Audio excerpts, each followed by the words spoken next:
बिस्मिल्लाहिर्रहमानिर्रहीम। मोहतरम सामाईन अस्सलाम वालेकुम। आज मैं आपके सामने कौमों के उरूज व ज़वाल का सबब बयान करना चाहती हूँ। हमारे प्यारे नबी हज़रत मोहम्मद सल्लल्लाहु अलैहि वसल्लम ने इरशाद फरमाया, इन्नल्लाह यरफ़उ बिहाज़िल किताबी अक़वामन व यदहु बिही आख़रीन।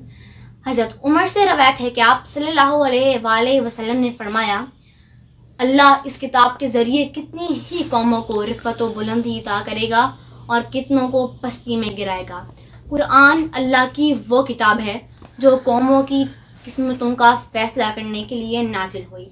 जो कौम इस पर ईमान लाकर अपनी इनफरादी और इज्तिमाई ज़िंदगी के लिए इसको रहनुमा बनाएगी वह उरूज को पहुँच जाएगी। तारीख शाहिद है ऐसा ही हुआ। अरब के बादियानशीन इस किताब की दौलत बामे उरूज को पहुंच गए और उन्हें फिक्र अमल, इखलाक व किरदार, तहजीब व तमद्दुन हर चीज़ में ऊंचा मुकाम ही हासिल हुआ। बखिलाफ इसके कि जो कौम इस किताब को रद्द कर देती है वो पस्ती के घड़े में गिर जाती है। चुनाचे जिन कौमों ने इसे रद्द किया वो अपनी सारी मादी तरक्की के बावजूद पस्ती और बिगाड़ ही का शिकार हुई और उन्हें हकीकी इज्जत का मुकाम हरगिज हासिल ना हो सका।